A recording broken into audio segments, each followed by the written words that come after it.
Den här mannen förändrade världen. Han grep makten i Iran och inspirerade till en ny, kompromisslös tolkning av islam. Our bosses couldn't cope with the idea of an 80-year-old Ayatollah, which they didn't even know what an Ayatollah was, who lived on garlic and onions and yogurt, directing a revolution that was about to topple America's most important ally. تمام این بحران‌ها را امریکا ایجاد می‌کند. Hans Iran bröt mot alla diplomatiska regler. Hans regim släppte lös krafter som väst fortfarande inte kan hantera och västvärldens grepp om Mellanöstern har försvagats. Iran is deliberately causing maximum problems. Iran is a threat to world peace. I will do everything in my power to prevent Iran from obtaining a nuclear weapon. Everything in my power. آمریکا و انگلیس رو نگاه بکنید. هر جا دیکتاتوری و ترور و آدمکشی است، دست اونها در کاره. Den här programserien berättar historien om hur ledare i både Iran och väst förnedrat varandra och under 30 år misslyckats med att skapa en konstruktiv dialog och överbrygga en till synes allt djupare klyfta.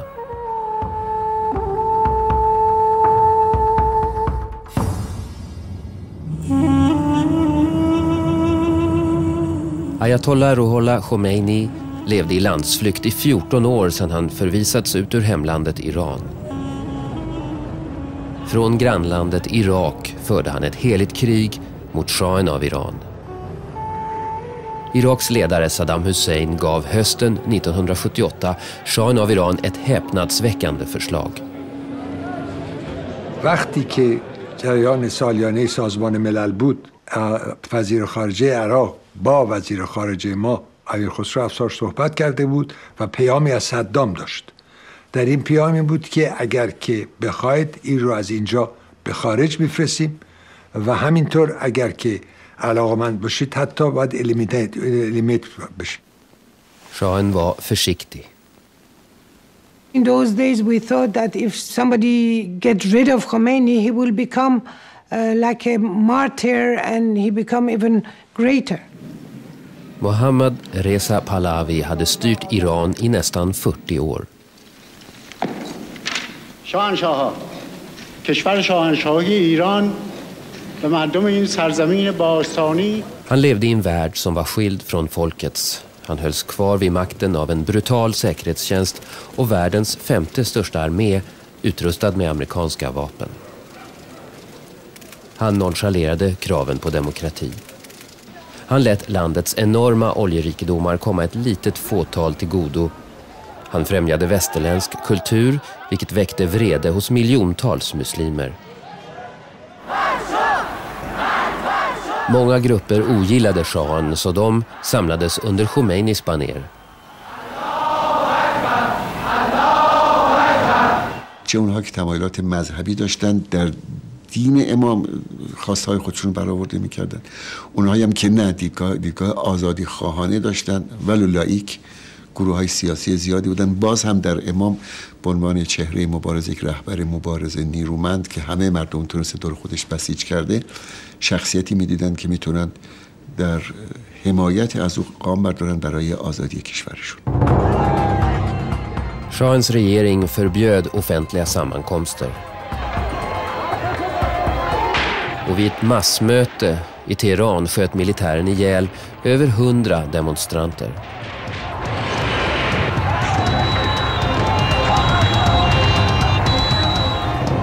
ولی منتظر بودیم که پیام امام بیاد و اون پیام حضرت امام که منتشر شد، گفتن حضرت امام فرموده که کسی خیابونا رو ترک نکنه. از همونجا دیگه تا پیروزی انقلاب دیگه مردم تو خیابون بودن اصلا. Imam Khomeini skapade oro i Iran från sin exil i Irak. Shahen avböjde Saddams erbjudande att låta döda honom men gick med på utvisning. Khomeini tog sin tillflykt till Kuwait.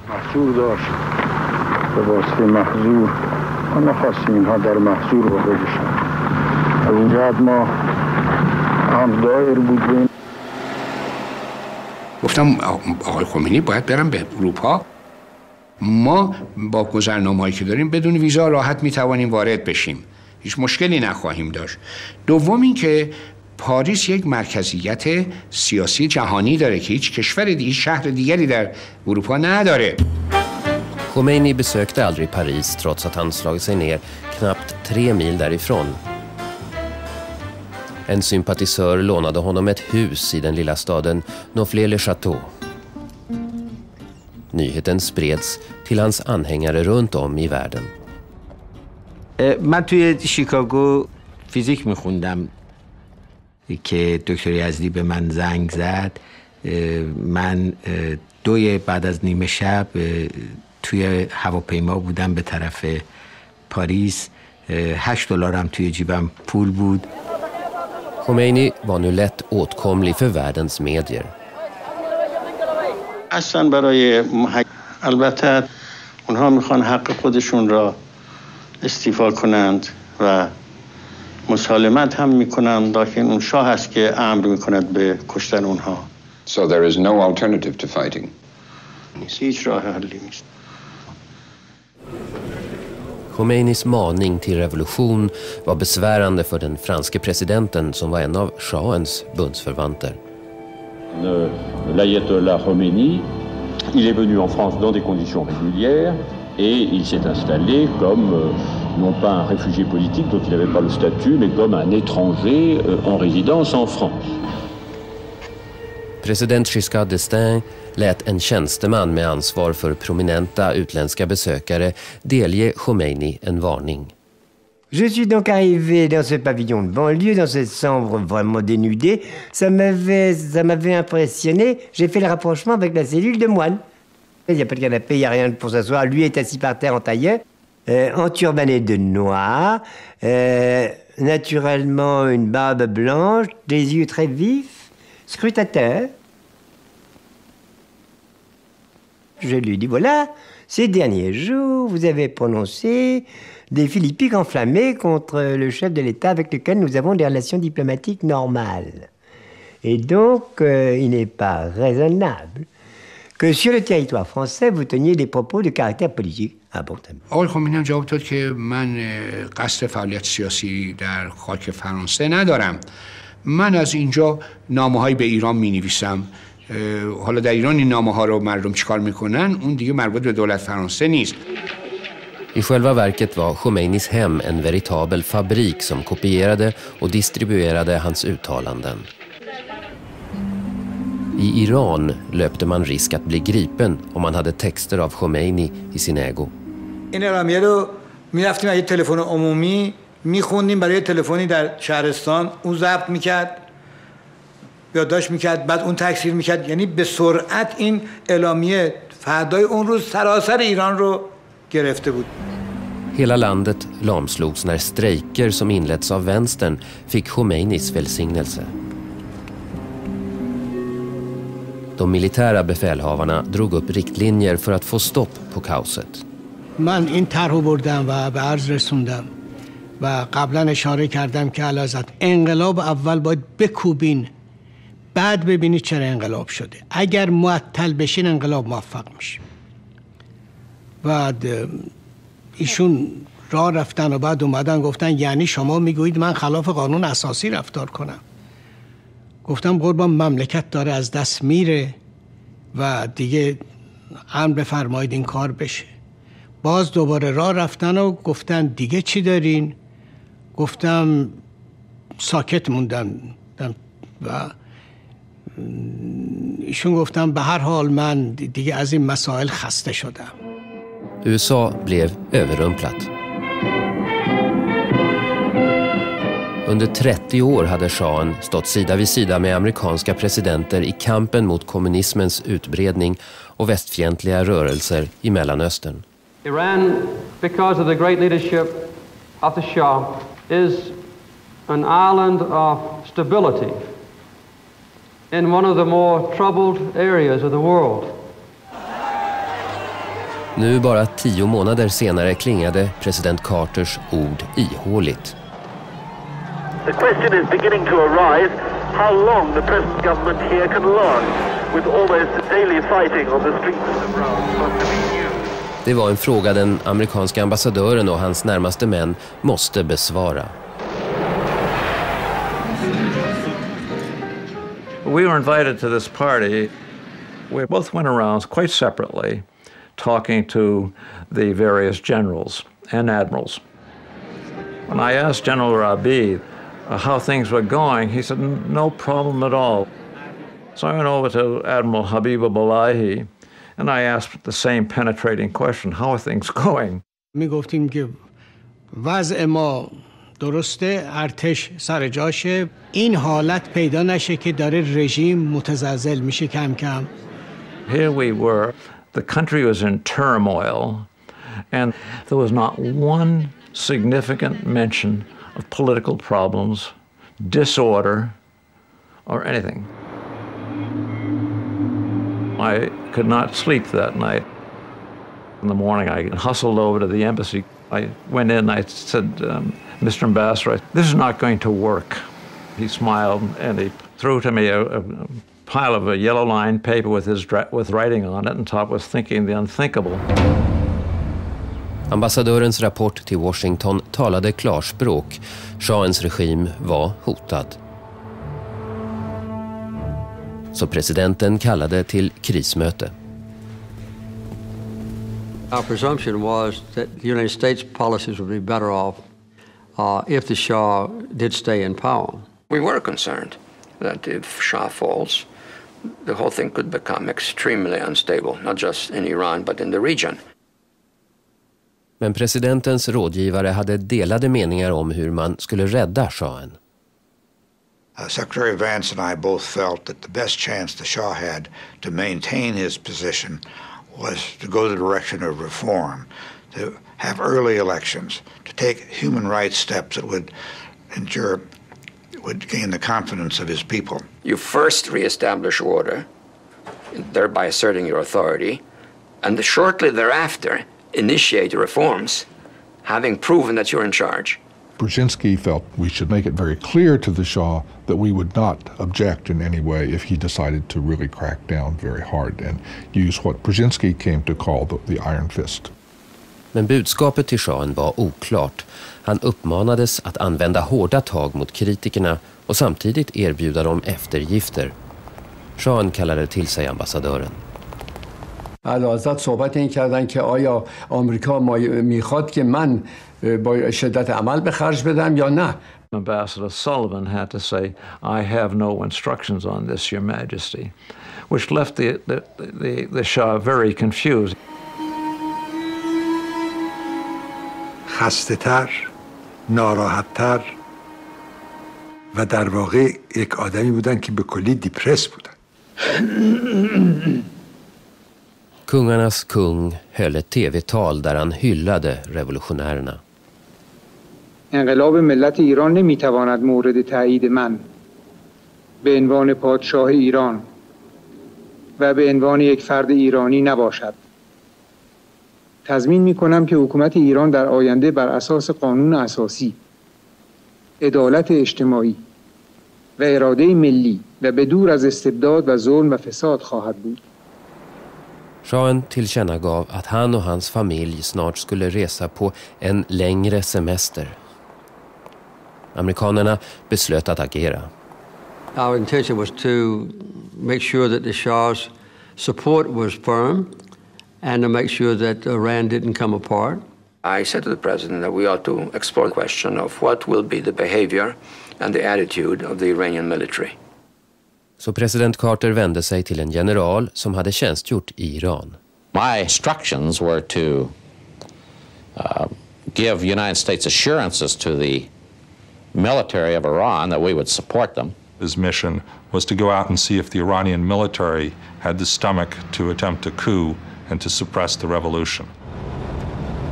Generalen skulle förmå militären att försvara tronen under shahens frånvaro. ایشون پرسیدن که آیا که نقشه‌ای که ارتش بتونه اوضاع رو به دست بگیره چی دارین و اگر این نقشه چی میگه؟ You had to have plans. You know, the immediate thought of these generals and admirals was to do what you're talking about, that they take control. But when asked how, they were speechless. رژیم ما در اون موقع چنین اجازه ای را نمیداد. چون خب ترس این بود که یه دفعه این فکر یه روزی در ارتش پیدا نشه که خودسرانه چنین اقدامی بکنه. Den amerikanske generalen hade i hastigheten glömt att avlägga den sedvanliga artighetsvisiten hos shahen. من خیلی کمتر اوقات اعلیحضرت رو اینقدر عصبانی دیدم. خیلی معذرت میخوام اگر من این کلمه رو بگم، ولی خب اعلیحضرت فرمودن که این مرتیکه آمده به ایران و تمام همه جا رفته، با همه ملاقات کرده، رئیس قره‌باغی هم دیده، حالا قبل از اینکه بره آمده از من میخواد خداحافظی بکنه. He cautioned me, and only as a Shah could do, and you'd have to know him and see him looking at you through his glasses with his penetrating look, that I should not forget who the King of Kings was. I saw him only once when he accompanied the American ambassador to come and inquire about the date of my departure and even the hour of my departure. That's all I discussed with General Heiser. Innan shahen tog semester utsåg han en ny premiärminister, en moderat för detta motståndare till regimen, Shapur Bakhtiar. I hope that we can settle all dispute and misunderstanding between the king and the nation. We hope. Kort därefter lämnade shahen och hans hustru Iran. Det مدتی است که احساس خستگی می‌کنم و احتیاج به استراحت. I had to take a little tranquilizer. I usually never took tranquilizers, but I had to take one not to cry or to feel sad. در همون موقعی که خداحافظی میکردن یک افسری یه سرهنگی بود، خودشو پرت کرد اول به پای اعلیحضرت و گفت اعلیحضرت نمیذاریم شما برید. اعلیحضرت گفت من برمیگردم. On that plane, I was looking back and thinking, is it the last time I am seeing my land?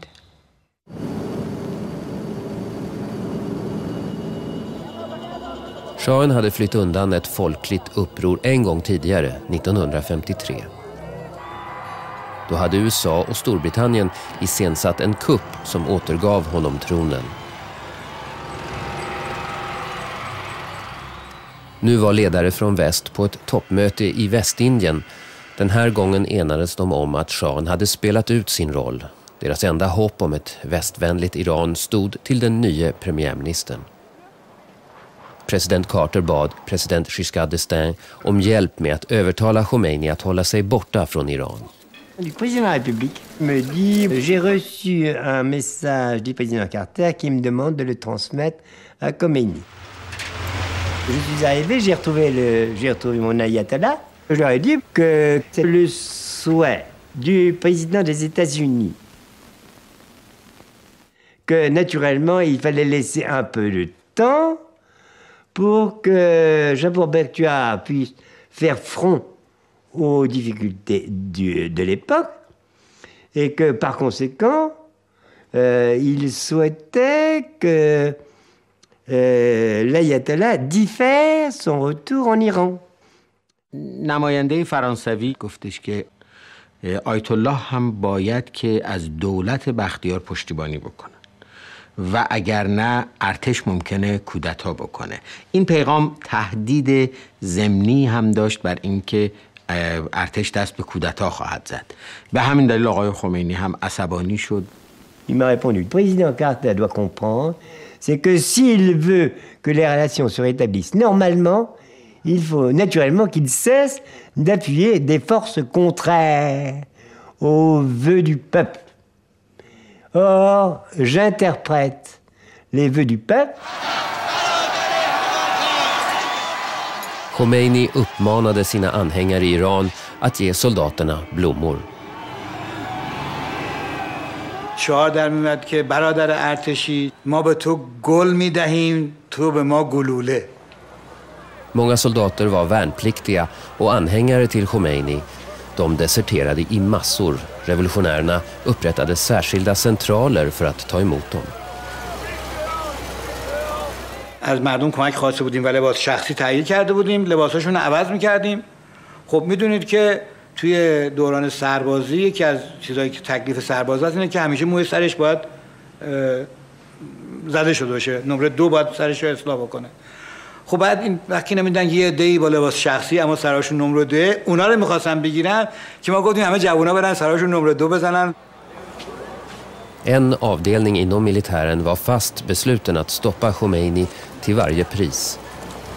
بحث این بود که در اول که جلوش گرفته بشه و نیاد. حتی پیشنهاد این بود که یکی دو تا پیشنهادم که داشتیم این بود که اصلا هواپیمای یا هلیکوپتر که ایشون بیان استفاده کنن و زده بشه رو هوا. I Frankrike brottades Khomeinis rådgivare med frågan när det var rätt tillfälle att återvända. یه شب بعد از نماز مغرب عشا که امام آمدن تو اتاق که ما بودیم همه، گفتن که من به ذهنم رسیده دیگه بودن ما اینجا وجهی نداره، بریم به ایران. بعدم گفتن خب شما مجبور نیستید با من بیاید، این یه سفر خیلی میتونه خطرناکی باشه. ما هم فکر میکردیم که هر چقدر تعداد خبرنگار بیشتر باشه بیمه‌ای برای اون هواپیما و اون هواپیما امن‌تر خواهد بود، چون این خطر بود که ممکن بود هواپیما رو سرنگون بکنه.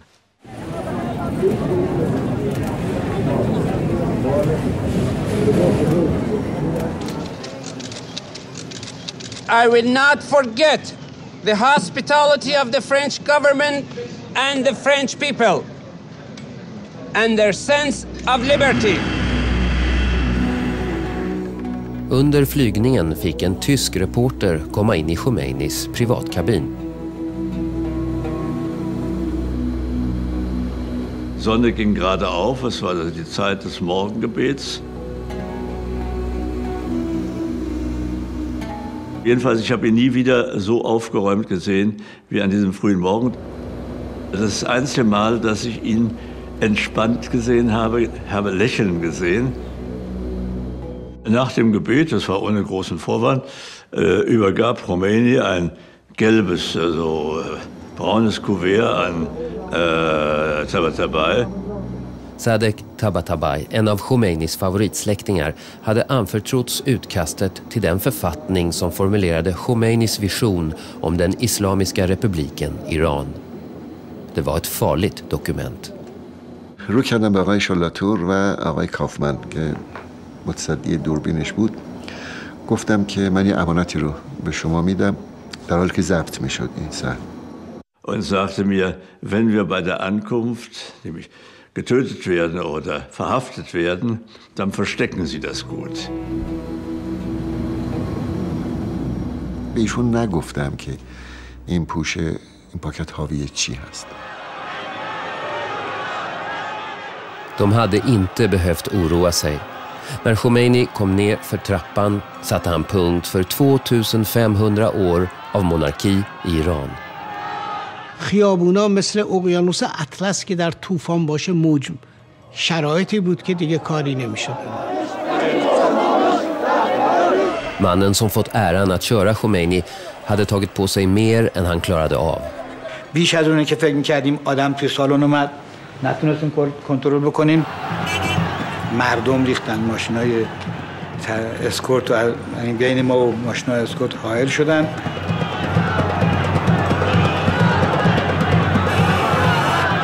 و مرتب من حس می‌کردم که دارن روی این ماشین بالا پایین میپرن. از همون لحظه رانندگی عادی نبود. توی ماشین این شب تاریک میشد. امام هم اصرار داشتن که من در ماشین رو وا کنم. ایشون هیچ به در بر رفتن. خلاص من مونده بودم چیکار کنم. Khomeinis medhjälpare skingrade folkmassan så att en helikopter kunde landa och rädda honom undan hans egna anhängare. همچی که امام رفت تو هلیکوپتر من دیگه نفهمیدم. من دولت تعیین میکنم، من به پشتیبانی این ملت دولت تعیین میکنم. من تو دهن این دولت میزنم.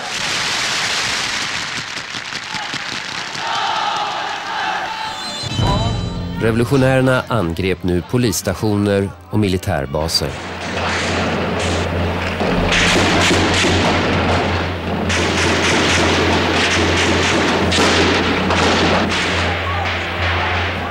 Och varje gång de erövrade en fick de tag i fler vapen. Efter 10 dagar sammanträdde de hårt pressade militära befälhavarna. همه این وضعیت خراب رو تشریح کردن. هر کسی چیکار کرده؟ مثلا فرمانده نیروی هوایی گفت که از رو سقف ادارهش اومده بیرون با هلیکوپتر برای اینکه تمام جاهای دیگه همطور ریختن مردم. De diskuterade natten igenom. به تیمسار حاتم پیشنهاد شد که بردارن یه چیزی بنویسه که ارتش بی‌طرف بمونه. شاید بی‌طرفی ارتش باعث بشه که دیگه این سر و صدا و اینا به صورت بدتری که باعث جنگ داخلی و تقسیم مملکت اینا bشه نشه. دیگه کم کم همه تایید کردن، بعدش هم همه امضا کردن. Morgonen därpå fick en av Khomeinis närmaste män ett telefonsamtal. و وقتی تلفن رو قطع کرد گفتش که ارتش اطلاعیه داده که در دعوای بین مردم و حکومت بی‌طرف خواهد بود و دستور داده شده که نیروها به پادگانها برگردن. این به معنی پیروزی انقلاب بود. همه هورا کشیدیم، شادی کردیم و تبریک گفتیم، بغل کردیم همدیگر رو. Shahens premiärminister flydde landet. Många i Shahens innersta krets avrättades summariskt. The part that was difficult, I must say, on the nerves was getting up and look at the morning paper and to see people that you'd known for a long time just lying on a slab with bullet holes throughout their body. USA befarade att ambassaden kunde bli en måltavla. Man minskade personalen från över 2000 till mindre än 100. Sen frågade shahen om han fick slå sig ner i Amerika. I advised strongly against an early admission of the Shah. I warned that if we did, it was such a sensitive matter that there could be considerable violence, demonstrations, agitation against the United States. President Carter höll med. My presumption was that I would not let him come into the United States. I argued that he should be allowed because we treated him as an ally in good times, and I felt it was our responsibility to treat him as a former ally, but a friend in bad times. The president said, well, let me ask you one question. If we do this, and as some fear, our employees in our embassy in Iran are taken hostage, then what will your advice be? And the room fell dead, and he said, I thought so. Samtidigt förverkligade Khomeini sin dröm. I en folkomröstning valde iranierna att omvandla Iran till en islamisk republik. Den nya regeringen krävde att shahen skulle skickas tillbaka och ställas inför rätta. Land efter land nekade honom inresetillstånd. I månader flackade han runt i världen. Sen vädjade han återigen till president Carter. One afternoon, I got a message that the Shah was confirmed to have terminal cancer and asked me if he could come in to New York for diagnosis and treatment. Shahen hade hållit sin cancer hemlig i 4 år. Läkarna hade berättat om den för hans hustru, men hon talade aldrig om det. I had a feeling that he didn't want anybody to know. And I wanted to respect his wish. That is why I never asked him. Den här gången gick Carter med på att släppa in shahen. USAs man i Teheran informerade utrikesminister Yazdi. He had advised strongly for months before that about the difficulty of any kind of gesture toward the Shah or his family. I was well aware of that. اونا خواستن که در چارچوب مقررات بین‌المللی ما حفاظت و امنیت سفارت امریکا رو بپذیریم. ما خب طبیعی بود که به عنوان یک دولت مسئول به اونها بگوییم که خب بله دولت ایران به مسئولیت بین‌المللی خودش واقفه. I will never forget the words he gave me. We will do our best. He did not say we will guarantee your security. He said we will do our best. اطلاع دادم که همونطور که تمام شواهد و قرائن حکایت میکنه شما با آتش بازی میکنید و این رو شما در جعبه پاندورا رو باز میکنید. Irans utrikesminister var på väg till Alger och självständighetsfirandet där. Det var också Carters rådgivare Dr. Brzezinski. I urged Foreign Minister Yazdi to have a talk with Brzezinski. I knew what that might mean. It would elevate the dialogue up to a point where it mattered. Efter firandet träffades de i Brzezinskis svit. I told him that, first of all, we had no designs to use the Shah against the new regime in Iran. As I remember, I pointed out to him that the Shah was an ill man. خواستیم که شما اجازه بدید که پزشکان ما برن پرونده شاه رو ببینن، شاه رو عیادت بکنن، بتوانن به ما مستقل از شما گزارش بدن. I didn't see the need for any procedure of this sort, which would be, in a sense, negatively reflecting on the veracity of the U.S. government. و هر قدم شما بگید که ما برای خاطر موازین بشر دوستانه این کاری کردیم، ملت ایران نمیپذیره. قابل هضم نیست براش. حتی اگر ما سعی بکنیم مردم نمیپذیرن. En liten grupp studenter övertog nu huvudrollen. Det de gjorde skulle komma att förgifta relationerna mellan Iran och väst ända in i våra dagar. فقط این حس رو داشتم که این حرکت توی این حرکت یه رمزی وجود داره، یه اتفاق دیگه داره میفته. Studentledaren avtalade ett möte med 4 kollegor vid universitetet i Teheran. فکر می‌کردم مثلا اگه بتونیم یه کاری بکنیم و امریکا رو به وادار کنیم که شاه رو اخراج کنه از امریکا، یه موفقیتی برای انقلاب هست. طرح در حقیقت اشغال سفارت امریکا به مدت 2 روز یا 3 روز حد اکثر و گروگان گرفتن امریکایی ها توی جلسه من مطرح کردم و 2 نفر از دوستان من مخالفت کردند. En av dem som motsatte sig förslaget var Mahmoud Ahmadinejad, Irans framtida president. و آقای احمدی نژاد گفت که این کار باعث تقویت شوروی میشه و باعث قدرت گرفتن سفارت شوروی میشه و ما اساسا توی دانشگاه ها و توی جامعهمون مشکل اصلیمون گروه های چپ و مارکسیست هستن. Prästerskapet och kommunisterna hade av lämplighetsskäl gjort gemensam sak under revolutionen. Ahmadinejad var rädd att kommunisterna skulle vinna mark. De 3 som ville inta amerikanska ambassaden gick vidare utan honom. De tog kontakt med en präst som stod Khomeini nära.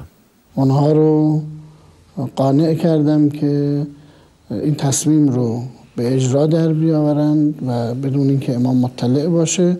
گفت که چه ضرورتی داره؟ اصلا رهبر انقلاب اگه در جریان باشه شاید کار خوبی نباشه. 72 timmar senare samlades studenter utanför ambassaden. دانشجویان راهپیمایی می‌کردن. ما توی اون پوشش حرکت کردیم از 2 تا 4 راه قبل از سفارت امریکا. باید دستور عملیات رو من صادر می‌کردم به فرمانده عملیات. At first this demonstration seemed to me to be an interruption, that it was going to really mess us up on getting our timetable down. You know, it's amazing how you don't worry about the right things at the wrong time. And then when it happened very quickly, these hordes started to scale the walls.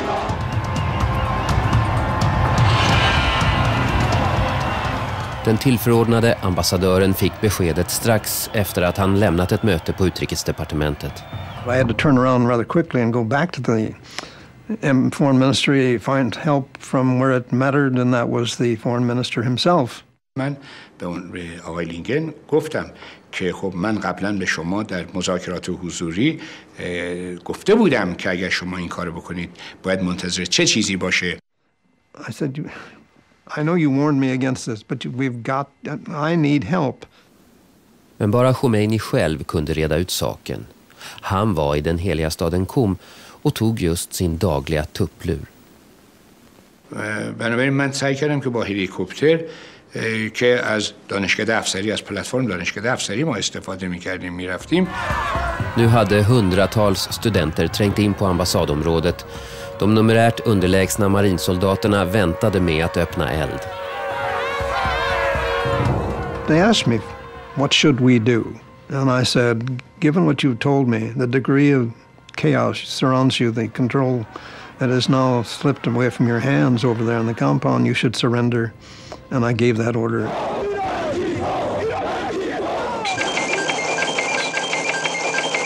Good evening. The American embassy in Tehran is in the hands of Muslim students tonight. I have received assurances that they will be kept safe and well.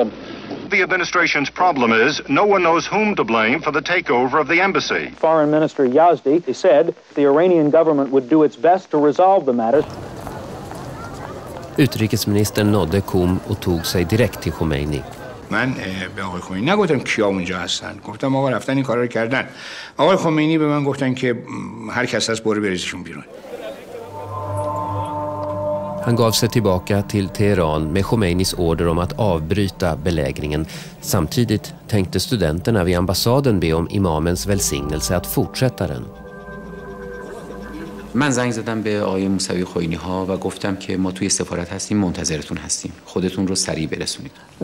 نقش واسطه خوبی رو من میتونستم بر عهده بگیرم، از جمله ارتباط بین دانشجویان و شخص حضرت امام. Prästen ringde hem till Khomeini och talade med sin vän Khomeinis son Ahmad.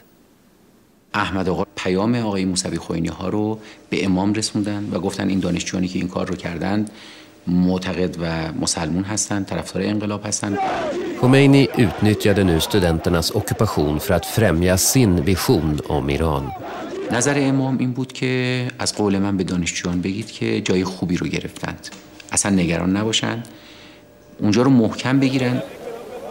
شما می‌بینید که الان مرکز فساد امریکا را جوان‌ها رفتن گرفتن و امریکایی هم که در اونجا بوده گرفتن و اون لانه فساد را به دست آوردن و امریکا هم هیچ غلطی نمی‌تونه بکنه. Studenterna visade upp sina fångar. I was taken outside. The hordes were already out there screaming death to the hostages. We were like animals in a zoo.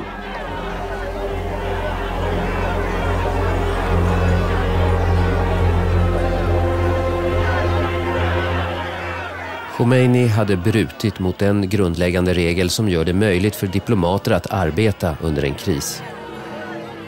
Det innebär också att han gjort helt om i förhållande till det besked han gav utrikesminister Yazdi som stått vid hans sida sedan exilen i Irak. Kabinettet satt nu i krismöte. ما مخالفت اون با گروگانگیری از موضع منافع ملیمون بود. آقای دکتر یزدی خاص عنوان میکنه که به لحاظ خارجی و از اینجوری شرایط اینجوری باید سعی کنیم که دیپلماسی خارجی اون رو چیکار بکنیم، که آقای بازرگان با تندی بهش گفت تو مگه تو چه کاری؟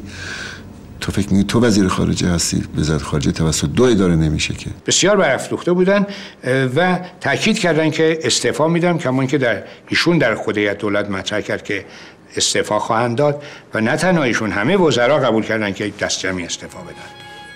Tack vare stödet till studenterna blev Khomeini av med de moderata krafterna i regeringen. En månad senare tillträdde han posten som landets högste andlige ledare, vilket gav honom total kontroll. Och de amerikanska diplomaterna förblev i fångenskap. We sent word to the Ayatollah that if he injured a hostage, that we would stop all commerce between Iran and the outside world by blockading their seaports and so forth. We didn't go into detail. And if he killed any hostages, that I would respond with military action. Is Iran now in effect at war with the United States?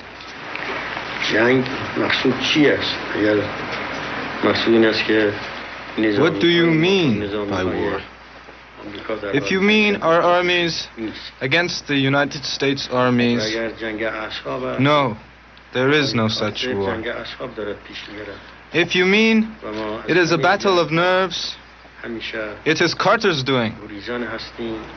But if the president says he refuses to return the Shah, and if the Imam says he will not free the hostages,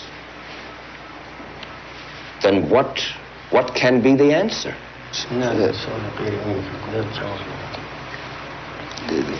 He will not discuss He's not even going to listen to it.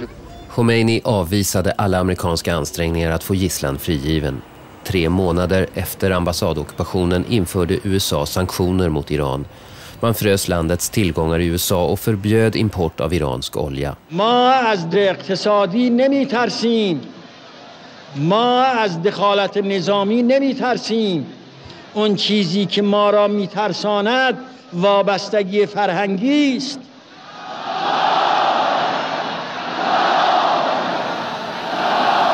They had 2 or 3 different interrogations teams that worked me over. I was beaten, I was hung by my wrists, marched into trees, and of course with a blindfold on. They'd tie me up like a pretzel and come in about every 15 minutes, give me a couple of good swift kicks, pull me to my feet, and ask me a bunch of stupid questions. Good evening. For the first time since the Iran crisis began 40 days ago, President Carter has indicated a glimmer of hope in the confrontation with Ayatollah Khomeini. Men förhoppningarna var falska. Nyheterna påminde dagligen om belägringen. Shahen avslutade sin behandling och lämnade USA, men Khomeini vägrade ändå frige gisslan. It was seen around the world as an America no longer capable of dealing with her real problems. It humbled the administration in dealing with problems at home. It had a profound, prevailing, devastating, paralyzing impact upon our government. I don't know how much longer we can sit here and see them kept captive while the situation around them does deteriorate. He saw our honor at stake. He knew that we had to act, and he said so. We began to figure out how we could extract the hostages from the Iranians. Deras räddningsplan skulle pröva den amerikanska krigsmakten till det yttersta. 14 plan och helikoptrar skulle flyga djupt in i Iran. Efter tankning i öknen skulle 8 helikoptrar flyga kommandosoldater till Teheran där de skulle storma ambassaden. En andra enhet skulle inta en flygbas utanför staden. Därifrån skulle gisslan flygas hem. Det var bara presidenten och hans närmaste rådgivare som kände till planen. Utrikesminister Cyrus Vance var skeptisk. One day I remember he said, "Fritz, the rescue mission won't work." And I said, "Si, how can you say that?" He said, "I say it because I was on the Armed Services Committee staff for years. I was over in the Defense Department for years. I've been around them a lot. This will not work." När utrikesministern var på tjänsteresa samlade Carter sina närmaste rådgivare. We decided to have a national security meeting. Vance was in Miami. Warren Christopher was his representative. The president turned to me and asked me to review the diplomatic options. Of course, the meeting had taken me totally by surprise. The subject was so secret that Secretary Vance had never been able to share with me the possibility of a rescue. And so I just dug into the back of my head and tried to review what the diplomatic options were at the present time. All the principals, including myself, recommended that we proceed, that the diplomatic and other options were not working. And we voted unanimously to proceed with the rescue mission. Det krävdes 6 helikoptrar för att föra in kommandosoldaterna och föra ut alla 52 personer i gisslan. För säkerhets skull skickade man 8.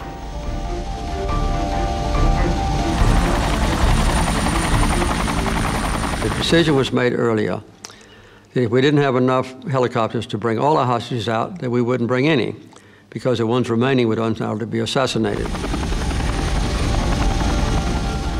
Helikoptrarna lyfte från ett hangarfartyg i Arabiska havet och flög drygt 80 mil in i Iran.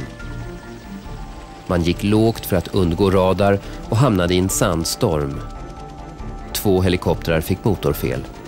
När de övriga mellanlandade för tankning upptäcktes fel på en tredje. Då återstod bara 5. At that point we decided to withdraw. And we left all our equipment there and brought our people home. När helikoptrarna sen lyfte kolliderade en av dem med ett tankflygplan. Presidenten underrättades omedelbart. I was with the president when we got the call, and the president said, have there been lives lost? And I saw his face turn white, and he said, I feared that. 5 besättningsmän och 3 kommandosoldater dog i olyckan. En mänsklig tragedi och samtidigt en politisk katastrof ett valår. Kongressen kände fortfarande inte till uppdraget. Det var vicepresidentens uppgift att underrätta ledarna innan de fick höra det på morgonnyheterna. You can imagine those very painful conversations. Awakened from a dead sleep, being told this, and they say, What are we doing? Where? When? How did we get into this? What do you mean lives lost? I went on television the next morning, beginning at 6 o'clock, I believe, to tell the American people what happened, and it was all my fault. It was my decision to attempt the rescue operation. It was my decision to cancel it when problems developed in the placement of our rescue team for a future rescue operation. The responsibility is fully my own. کی این هلیکوپترهای آقای کارتر را ساقط کرد؟ ما ساقط کردیم؟ خدا ساقط کرد. Khomeini var belåten, men den Islamiska republikens egna väpnade styrkor var i dåligt skick. Carters sanktioner gjorde att man inte fick tag i reservdelar. Shahens generaler hade flytt eller blivit avrättade. Det var då Saddam Hussein såg sin chans. خدمت ایشون عرض کردم همیشه صدام داره زمزمه جنگ میکنه و او قرارداد الجزایر رو پاره کرده اینا، بنابراین هر چه زودتر جلوی این معنا گرفته بشه. Den Islamiska republiken var omringad av fientliga stater. Om den skulle kunna försvara sig måste sanktionerna hävas. Khomeini övertalades att inleda samtal med USA. Hans rådgivare mötte Carter på neutral mark i Västtyskland.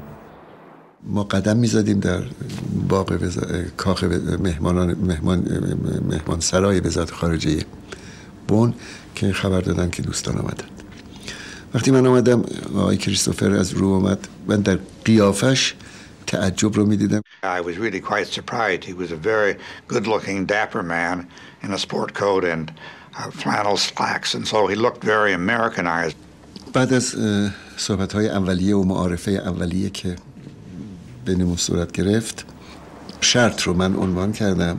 یکی اینکه بازگردوندن دارایی‌های مسدود شده ایران و اموالی که یعنی تنخواهی که بر اساسش دولت پنتاگون تجهیزات نظامی به ایران فروخته بود. With respect to the funds that we had frozen in the United States, I told him we had about $5.5 billion frozen, and we're prepared to assemble those assets and return them to Iran.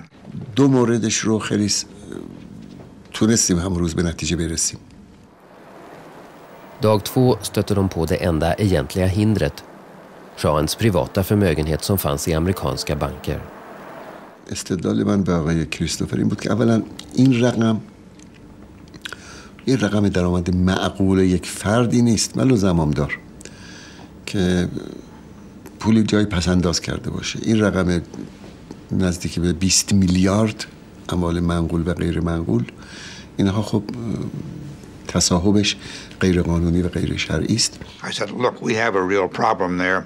Under our constitution, we simply can't give back assets that are claimed by others. آقای کریستوفر گفت من اینا رو به واشنگتن منتقل میکنم و در جلسه بعدی که خواهیم داشت مسئله رو پی میگیریم.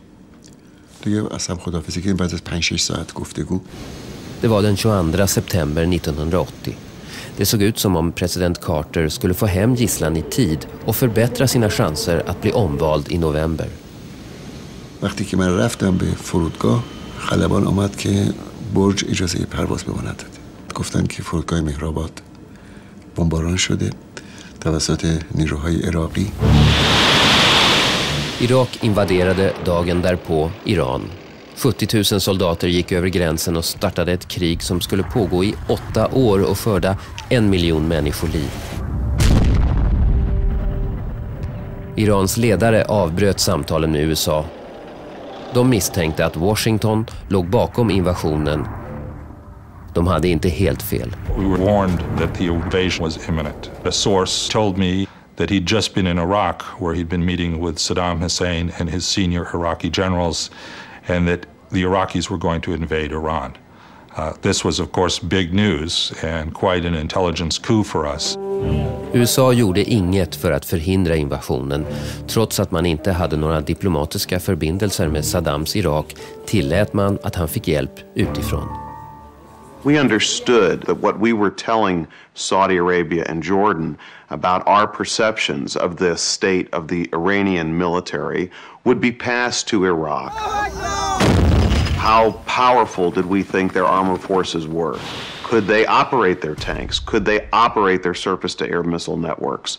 These were the types of information that we would provide to our friends and which we expected they would pass on to Iraq. När kriget hade pågått i 6 dagar och irakiska styrkor trängde allt längre in i Iran manade FNs säkerhetsråd till eldupphör, dock utan att kräva att Irak skulle dra sig tillbaka. Det gav upphov till ett iranskt missnöje som lever än idag. جور ممکنه یک کشور متجاوزی رو محکوم نکنن از اون نخواهند که برگرد به مرزهات و بابت این تجاوزی که کردی غرامت بپرداز فقط بگن که آتش بس بدید آتش بس بدید یعنی تجاوز ما بپذیریم. اون موقع من مسئول تدارکات سپاه بودم و امکانات می‌خواستن اسلحه می‌خواستن مهمات می‌خواستن تجهیزات می‌خواستن. جنگ عراق با ایران نبود. وقتی من مأمور بودم برای پشتیبانی از سپاه امکانات تهیه بکنم همه دنیا به صدام میفروختن. Iran var i desperat behov av vapen men kunde inte köpa dem så länge man höll amerikanska diplomater som gisslan. Det iranska parlamentet röstade för att förhandlingarna med USA skulle återupptas. Men nyheten nådde Carter för sent för att rädda honom undan nederlag i presidentvalet. I promised you 4 years ago that I would never lie to you. So I can't stand here tonight and say it doesn't hurt. Han var nu fast besluten att få hem gisslan under de 2 månader som återstod innan Ronald Reagan skulle ta över. Förhandlingarna förlades till Algeriet. Den sista stötestenen var de 9,5 miljarder dollar i statliga iranska tillgångar som fanns hos amerikanska banker och som USA hade frusit när ambassaden ockuperades. I said to the foreign minister, the most we can assemble is $7.9 billion. And I think it's in their interest to accept that because dealing with President Reagan might be much more difficult than dealing with us. Det var amerikanernas sista bud. After 2 days and 2 nights of negotiation, I'd gone back to my room to shower, and I got a call from the foreign minister saying, I think we have an acceptance. So I went back and signed in the clothes I'd been wearing for 3 days. Men Iran skulle inte frige gisslan förrän USA betalade ut pengarna och Carter skulle lämna sitt ämbete om 36 timmar. There were immense technicalities that had to be dealt with. Banks in like 4 different countries, all of these escrow accounts, and we'd just about come to the conclusion that nothing could possibly be done, that they were just going to have to deal with the next administration. I never went to bed at all. I stayed up and I was in charge of every detail of the agreement. That ought to be kept firm. De 7,9 miljarder dollar frusna iranska tillgångar som fanns i banker runt om i världen måste samlas in. One of the key ones was the Bank of England, because they were holding about $2 billion of gold bullion that was owned by Iran. Tell them I would like to know from the president or chairman of the Bank of England why they have held up our hostages. We had to get Mrs. Thatcher to agree to let that $2 billion be in the pot. Okay, so the Bank of England has certified the depository? Right on, man. That's great. That's great. Det hindret tog man sig förbi, men fler väntade. Suddenly, the lines went dead. Nothing was happening. We found out that there was a U.S. Treasury official who didn't like the deal, whose signature was necessary to move the papers forward, who went home. So the President of the United States said, this person is fired. And so we got past that. Gisslan hade hållits kvar i 15 månader, ofta i ensamceller. 2 timmar före Reagans installation samlades de ihop. We were all blindfolded. I can remember my irritation with one of the hostage takers who were pushing us on the bus. Because we were always being pushed around. Gisslan slet av sig ögonbindlarna och såg att de var på väg till flygplatsen.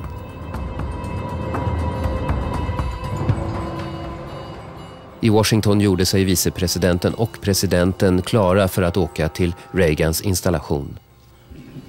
As I left the Oval Office, there was Gary Sick sitting by the president's chair in his own smaller chair on the phone, waiting to see if there's any news about the hostages. I was listening with one ear to the reports coming out of Tehran about where the hostages were and what was going on. Gisslan hade kommit till Teherans flygplats. Prodded, poked at, screamed at by dozens of hostage takers, prison guards between the bus and the ramp up to the aircraft. We hadn't seen each other for 444 days. All of us embracing each other, getting to know each other again. Men planen stod stilla på startbanan. Carter was despairing because he had hoped at least to get these hostages home while he was president. We rode in a limousine to the Capitol for the inauguration ceremony. I had direct communication, obviously, with our intelligence around the world. I talked to him, anything had happened. Repeat after me. I, Ronald Reagan, do solemnly swear.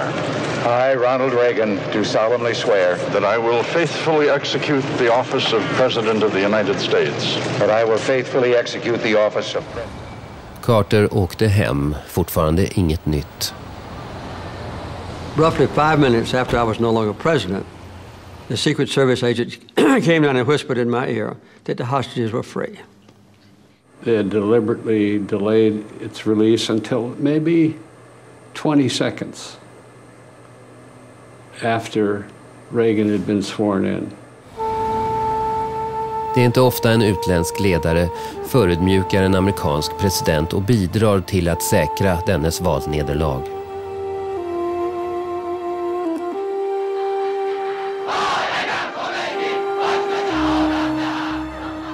Ayatollah Khomeini hade etablerat ett mönster av oförsonlighet som gäller än idag och som väst fortfarande inte lärt sig hantera.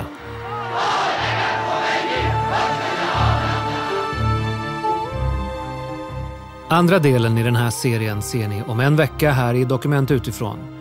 När Irak invaderade Iran såg väst sin chans att slå tillbaka den islamiska revolutionen. Saddam Hussein försågs med både information och vapen och han använde dem